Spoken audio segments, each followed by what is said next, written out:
Hey everyone, my name is Ade, and this is Dare to Journey. I'm Travis.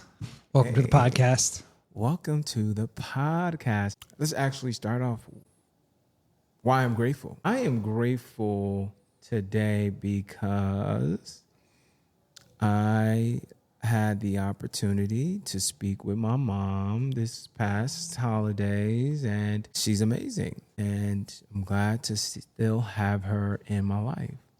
So I'm grateful. I love it. And I will piggyback off of that. We're recording here in January 2025 and just got back from Indiana myself, where my family's from, where I grew up, and got to spend a lot of time with my parents and my brother and some of my good friends back home. So always grateful for that time with them. Oh, it's always good when it comes to, when it comes to family, especially around this time. It kind of rejuvenated me, actually. So I feel like a full dam of water that just got released, actually. So I'm gushing, actually. I'm gushing, actually. But yeah, so this is something new for us, and being that is the case, it feels weird to do something new, right? It feels we got to learn something new. Like just being here alone with all this equipment that we've like worked to get and like put together, we saved up for, we said, all right, we're going to come together and talk about taking risk on our lives. So that was a lot of work. So Dare to Journey, originally, Moment of Honesty. My middle name is Dare, Dare. And I think that is the main reason I've been taking a risk my whole life.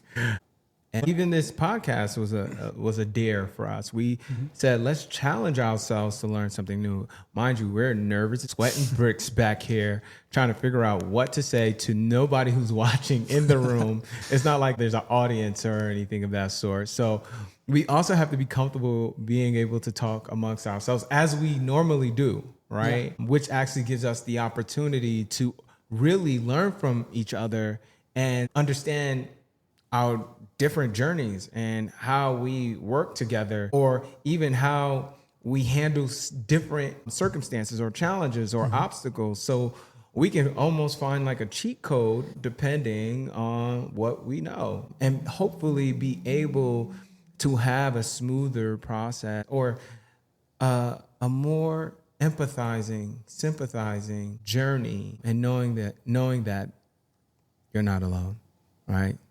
We're going through this too. Basically, what makes us authorities on this topic of daring yourself, of getting out of your comfort zone, of leading a good A daring life. Daring life, yeah. Yeah. See, that's the question. Boom. There we go. And how do I answer that? What makes us authority? So I'll tell you a little bit about my background. So I grew up, I was born in Atlanta, then moved to Nigeria. Then after, I think, a few years in Nigeria, then I moved to New Jersey. Then I moved to Philly. And then I moved to Texas. Then I moved to Arizona. But while I lived the longest, probably over like 18, 19 years in New Jersey. And in New Jersey, probably longer than that, but in New Jersey, I lived in Newark. And while living in Newark, I grew up with 4 brothers in the projects on Section 8, living on food stamps. My dad was a chemist. My mom was a teacher. My dad worked for the Newark police forensics. He was a forensic scientist at the time. However, my dad had just came from Nigeria, so he was still earning his green card, or, his citizenship here. And then living in Newark was tough.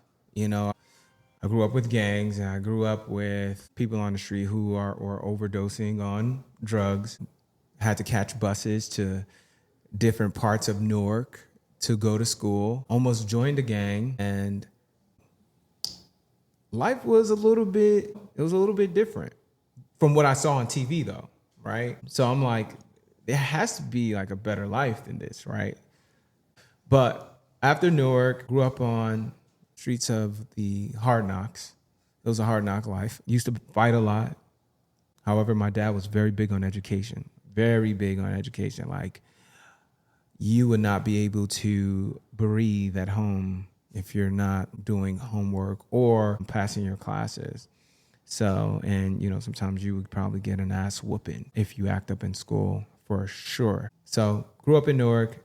Then after that, I went to university. I went to high school, and then I went to university, Kane University. Graduated with an accounting background. I then worked. I interned for an investment bank called UBS Investment Bank. I was an associate for a period of time. I think it was about 2-3 years, and then after that, I got into hedge funds. I worked in a hedge fund environment. I was like I was a hedge fund associate at the time. That's what they called it. So I just oversaw and reported to investors regarding their investments on the different funds that they had. And then after that, I ended up working with a pharmaceutical company. And also I started my own business. I also helped start businesses with my brother. He had a clothing line with some celebrities and some people. So I helped that work out. And I also had started my own clothing line in college simultaneously. So, and we already had our LLC. We started an app in school. So, and the list goes on. And then after college, worked in pharmaceutical, worked in hedge funds. I also worked in tech for some time. But majority of my role was in sales. Also just working with investors and people to build and maintain and strengthen relationships. So in my life, I've just been exposed to, a lot. And I think that gives us some sense of authority, right? Like, I'm not sure if that is enough for people to be happy with, right? I mean, hedge funds, I oversaw almost $8 billion that I had to report to, right? And right now I'm like, okay, how do I utilize all these skills, bring it to life, put it together, and share with the world my the capabilities that I'm able to do, especially my background. So, yeah, I think that's what makes us. I don't know, would that make us? Like, I don't know what is in the context of authority to be on an Instagram. I mean, not on Instagram, on podcast. I don't think there are authorities on life and the things Right. we're going to cover. It's just about life experience, and really we want to share what's worked for us. But so my profession is as a life coach, and I think one of the biggest misconceptions about life coaching is that I've got my life figured out, or I'm going to tell you how to live your life, or I've got all the answers, or I'm going to pretend I have the answers, which is not life coaching at all. My job as a coach is to bring out the best in you and to challenge you to be the best version of yourself. And you know yourself better than anybody. So it's not me telling you what to do. It's me kind of guiding you, asking you the right questions, really focusing on the story you're telling yourself, the words you use, clearing up any confusion you have in your life so that you have clarity on a direction and a path that you want to take to have a meaningful, purposeful life and be the person you want to be. So I don't think either of us are the experts on that. Yeah. I don't think there are experts on that. We're all our own experts of our own life. Yeah. But a lot of things get in the way. As adults, we have jobs. Some of us have kids or spouses. We just have a lot of responsibilities. And it's easy to get kind of lost in the fray of all that. And so really just what we want to do is help people focus on the things that are most important to their life, because it's easy to get off track and to focus on things that are really not meaningful and important. And so we've only got a certain amount of time in this life. We have no idea how long that is, but we want to live lives that are purposeful and happy, successful, healthy. And that's the journey we're going on. And that's the journey that we want you guys to go on as well. So we don't have all the answers, and no one does, but we want to help guide that journey for you. And we'll be kind of sharing our journey as well through this podcast. Yeah. I mean, perfect. I think in essence for you, I mean, tell us a little bit about, your background. I mean, your upbringing, and to this day, you know, I guess our intersections, right? Like, how does that, like, how did this happen? Like, because me coming from all the way from Newark, New Jersey, all the way to Scottsdale, and then running into you, and then we're having to have this journey together. A little bit about your like background. Yeah. So our paths crossed here in Scottsdale, but I shared kind of how he got here.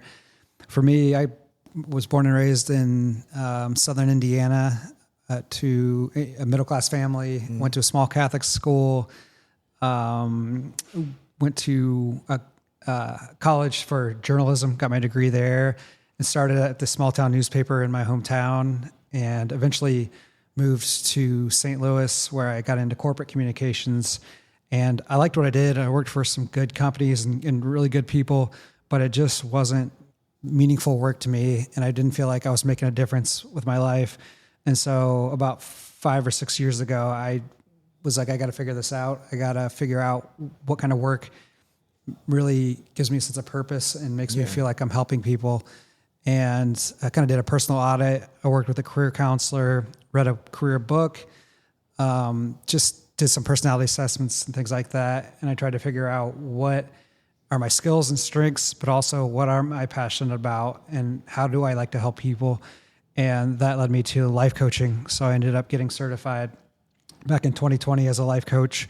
I've been through a couple other coaching programs since then, but I've been life coaching, or my current role is as a dream manager, which is a life coaching program that helps people identify their big dreams in life, whether it is buying a house or losing weight or having better relationships or paying off debt or going on vacation, whatever it is, helping them come up with a game plan to fulfill those dreams and again, become the best version of themselves. I've gotten to see some really cool people achieve some amazing dreams. There was one woman who had this children's book she had written about 10 years prior based on her kids and their life. And she wrote it and just put it on the shelf and never really got it published or anything, kind of left it there. Yeah. And then once she got in this Dream Manager program, she brought it off the shelf, ended up getting it published, and it's out there for sale now. It's amazing, a book. But just so many other cool dreams and things that I've gotten to see through my work. And I just get such a rewarding feeling from seeing people pursuing their dreams and making the most of their lives. And I'm incredibly grateful for what I do. And it's exactly what I was looking for when I was doing this personal audit and trying to figure out what would make a difference for me. So I've been doing that for about the last 4 or 5 years now, and I love it. And it's also what led me to want to do this with Ade, is just kind of expanding our reach. Because Ade's, he's not a certified life coach yet, but he's basically a coach in many ways, and he's helped me a lot, and he helps a lot of people in his life. And so I think that's why we get along so well, is we just both believe so much in personal growth and not getting stagnant. And I'm just excited to be on this journey with you. Yeah, no, I think you said it though. I think I get a high out of helping others. Yeah. And sometimes I feel like helping others doesn't look like what we think it looks like. It's not giving money to people, because sometimes people can have money, but at the same time, they may need someone to talk to, right? Just to be able to express how they feel. I realized that when we had our conversations, this is where we connected. And I was like, you know what? This is what's going to make the podcast, because you understand from a landscape of managing people's dreams, questioning those things, and being able to ultimately see them through it, right? And that has to be like personally satisfying. Absolutely. And for me, like, it's like I grew up, I feel like I grew up in a very tough environment. There's a lot of people that I know that probably had tougher lives as well. I grew up in a very tough environment.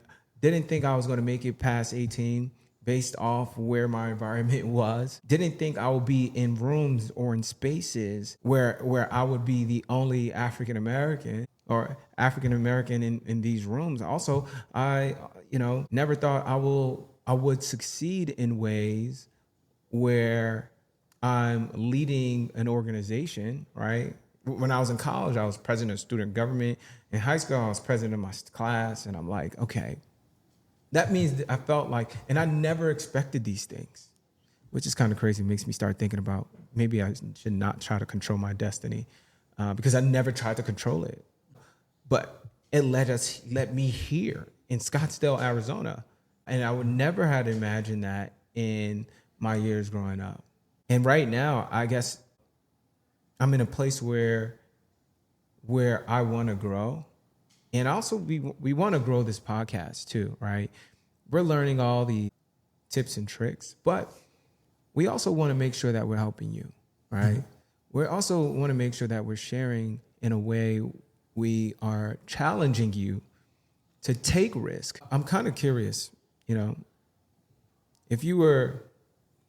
I was an associate of yours or a colleague of yours and you're working with me and I'm trying to reach a goal of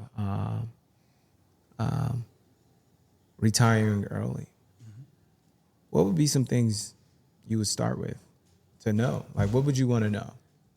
Yeah, I think we always start with the why behind that dream or that goal. Mm-hmm. You have to have a strong why or you're not going to put in the work to make it happen. And so clearly defining the why and getting deep on that, not just a surface level why of, yeah, it sounds nice, but what do you want to do in retirement? What do you want your life to look like? Why is this important to you? Mm-hmm. What will your life look like when you reach this goal? So really understanding a clear why is the first thing.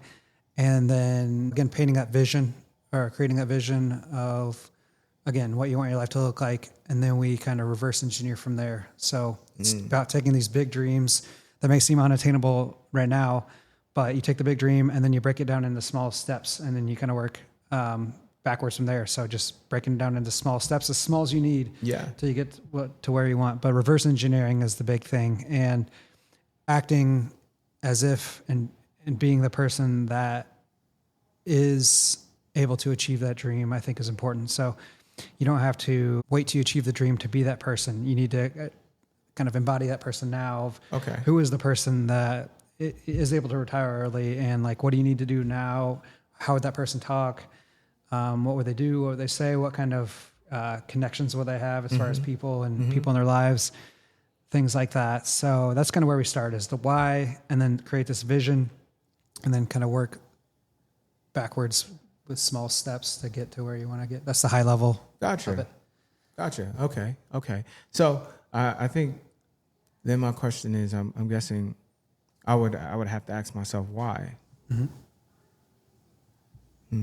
I mean, I guess my why for doing this would be, for my mom. That's my why. I really want to be able to retire my mom, right? Because I've seen her work relentlessly. So that's my why. And what would be after that? So the why is, or the dream is actually to have your mom retire instead of not you. I mean, of course I want to retire, but the reason why I want to not really retire, but I really want to be able to have enough. And see, maybe you're asking these questions and I'm now uncovering the real answer, right? The real answer is not because I want to retire. I really want to retire my mom. Yeah. So yes, I really want to retire my mom because I've just seen my mom work so hard all her life. My dad got deported when I was 16. I didn't see my dad until he died. And my mom raised 4 boys in the city of Newark and was able for all of us to go through college without any challenges. And I've just seen her work to the bone. And for me, it's for me to retire my mom would be the most amazing feeling that I could do, and be able to take care of her as she is still alive. Tell me more about that feeling. That day comes when you're able to tell your mom that she doesn't have to work another day in her life. What would that mean to you? Man, that would be amazing.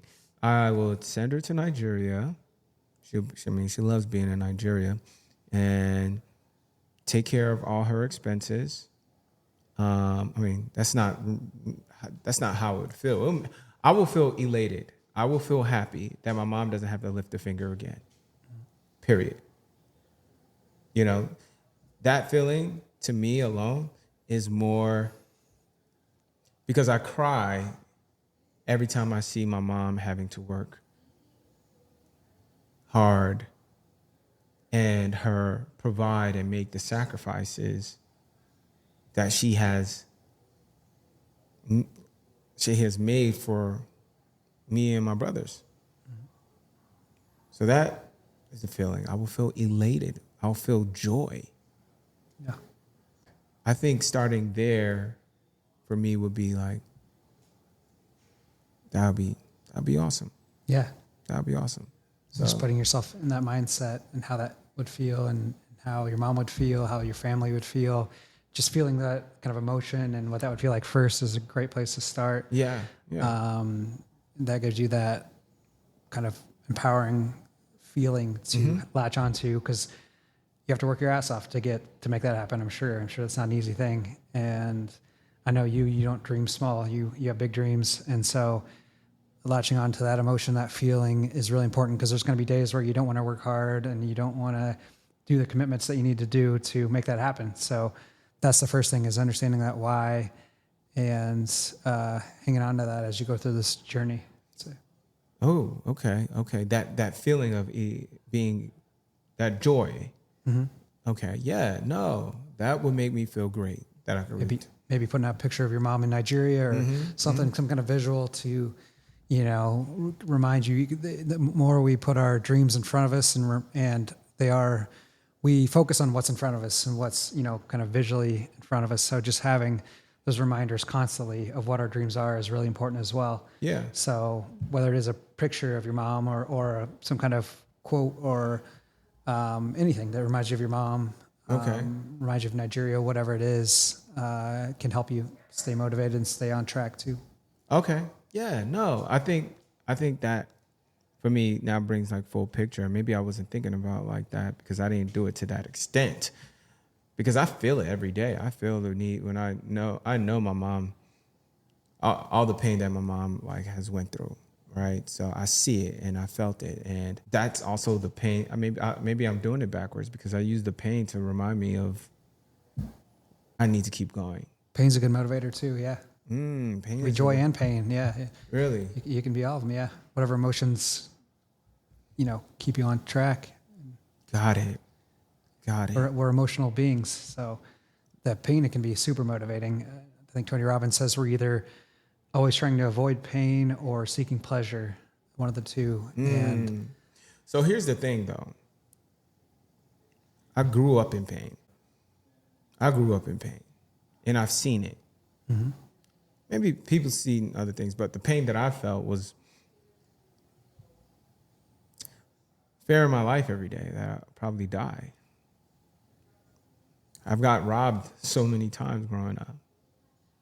I've known best friends or friends of mine that have got killed young in the streets. I've seen people who were practically normal then go on drugs and not be the same. Literally, I fought almost every day just because it's funny. The color of my skin. It's not funny, but it's funny that sometimes I went to all black school. They made fun of me still. All right? They made fun of me. They said, "Hey, I'm too blacker than black," or they'll make all these types of jokes about me. Or I'm an African booty scratcher. Right? So I felt alone majority of my life already, on top of already being alone in a world that made you also feel alone. And then going back home, having to see my parents then struggle. My dad was doing the best he can with the knowledge he can, but that's a whole nother story in itself. But the thing is, I saw my mom work 2-3 jobs. I saw my dad work probably 3-4 jobs. go to school, come back. My mom used to tell me she used to work at the gas station selling cigarettes. And then she would come home and then have to cook and then clean and then also worry about being robbed on the elevator by gang members. The car used to get stolen every week, right? And my parents still managed to go through all of that. And then ultimately, when I was 16, my dad was deported because he falsified his taxes because he made more money than he actually reported. And you can't do that as someone who's trying to earn their citizenship in America. And at that time, it was illegal. But at the same time, my dad was going to school to he was actually going for his doctorate to become a chemist, a doctor in chemistry. And at 16, the INS came into my house with guns, like big guns. And they went upstairs and they took my father. I heard them catch my father. And then there was a guy when I heard them catch my father, there was a guy that was watching us. And he had a gun pointed to my head because I stood up when I heard my dad got caught. And I heard them catching. And I wanted to go up there and see if I could do anything. But the guy said, "Sit your black ass down." My mom was crying too. I heard my mom crying, her head down. And I'll never forget it. And that day I told myself I wanted to be, I want to become a billionaire so I could get my dad back. I wanted to become a financial investor. I wanted to become an investment banker, make billions. And that pain, actually not seeing my father ever again. I didn't see my dad. I spoke with him over the phone, but I didn't see him again until I was probably 22, 23, probably when I graduated college. But at that time, he was sick and dying. So that was pain for me. Pain it could be different for people and different in their lives. And I also remember that day I had to go to school when my dad got deported. And I remember not putting my head down in every class, and I just couldn't focus, But that was pain, pain when I couldn't find out, when I found out, my dad wanted us to go to college, but then I found out in my sophomore and junior year that I didn't have enough money because my mom wasn't helping me with school because she had to pay for bills. So I had to figure out ways to pay for school. So that was a lot of pain. So I do use pain to get through my journey. Yeah. How do you channel that pain to be the successful man that I know you are today? Man, I think what I try to do at least is I stay connected to God. I believe that there's a higher power. The only reason that is because me to stand here before you today, or to be here before you today and be able to speak upon these things, is that I'm alive, right? Like I am alive. I get to see another day past 18 from where I'm from and be able to talk about it. And then not only talk about it, be able to work in a corporate environment and be able to grow as an individual, and the opportunity to work in an organization that is allowing me to use my wings to fly. I don't even feel any more pain after that. I use it it's like my fuel. Like sometimes I'll go to the gym and I could just close my eyes, and I'll close my eyes in the moment that my dad was taken away, and I will start pumping iron. I will start doing exercises that I thought, like, I didn't come here to go to the gym to do this, but now I'm doing it. Yeah. So I channel it that way. I channel it in a way where I can inspire people. That I also don't want to say that people's lives are not that hard. What I want to say is that you're not alone on the journey. Mm-hmm. I want to be there to support you to get through your journey. So that's how I kind of channel it. Yeah. I love it. This is what this all podcast is all about. Yeah, I think it gives the opportunity. This is why there's no level of authority to have, or I think everybody's life experiences is different. Mm-hmm. And we tend to judge people based on, I guess, what we look at as good is when people are rich, right? Rather than people can be rich but with no money. Yeah. Rich spirit, Kendrick Lamar song. I don't, for me, I never felt broke growing up, but we lived on Section 8. Mm-hmm. My parents made me feel loved. That's wealth, a wealth of love. Mm-hmm. And they showed me the type of character of a person that I should be. Education. My dad would take his own shirt off his back to give to someone else. Mind you, my parents came from Nigeria. So this is why I really want to be able to do. This is really why I want to be able to do something like this. I want to inspire people, but I also want to be able to let's really change people's lives, impact people. Yeah. Thanks for sharing your story. That's really vulnerable of you, and I appreciate it. And that's how we are going to grow, is by being vulnerable and sharing our stories and what made us who we are. Because we really only know like probably 1% of the person's stories in our lives, outside of maybe the closest people in our lives. Most people, we only see like a very small percentage of their lives, and we don't know what's going on, in the other 99% of their life, or what's going on the inside. Yeah. So I think this is, and this is what also has like pushed like Dare to Journey, because we got to take risk. Mm-hmm. Because we feel pain doesn't mean we should stop taking risk. Mm-hmm. Right. I think sometimes people, when they feel pain, they probably do the opposite. They stop. They give up. They go back to their comfort zone. They go back to their comfort zone because it's too hard, or a situation. Because sometimes you could be the smartest person in the world, but you could be going through some of the toughest situations that you've never experienced in your life, and not enough smarts is going to help you get through it. Mm-hmm. But the only thing that's really going to get you through is going to be character, right? Morals. Let me tell you something. My dad. So, although my dad falsified the documents, or he lied about, or he lied about the income, he was the only person, because there was other people that did the same,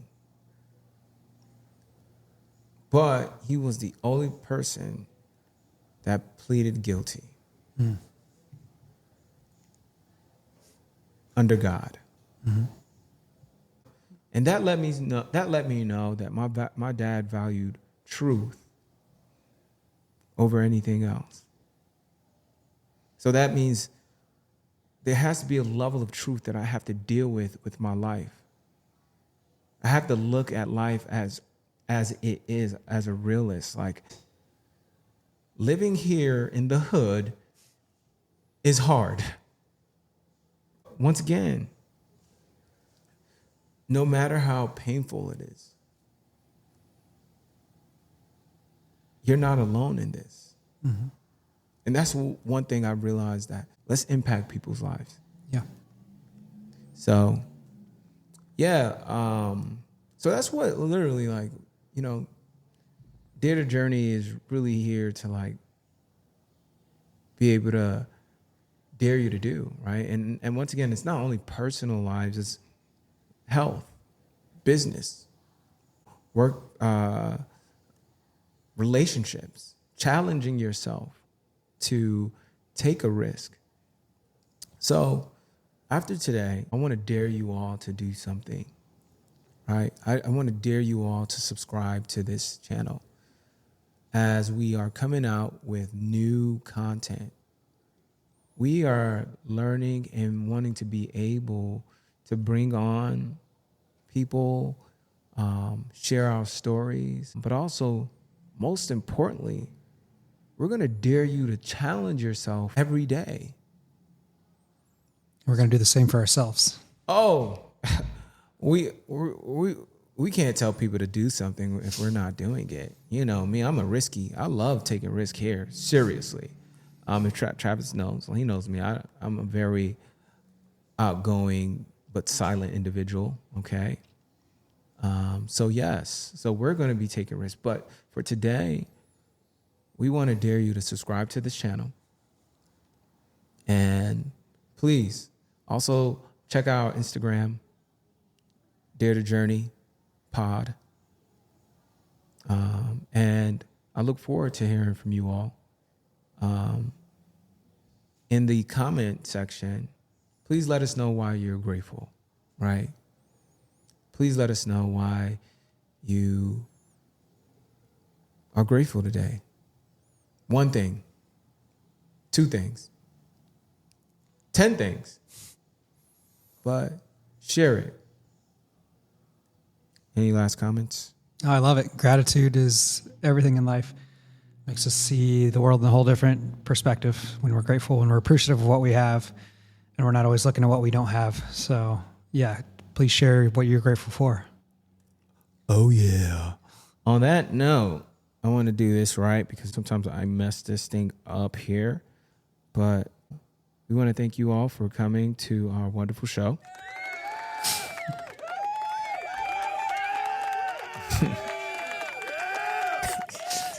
Thank you. Thank you all. Well, till next time, make sure you dare to journey. Peace. See ya. Love.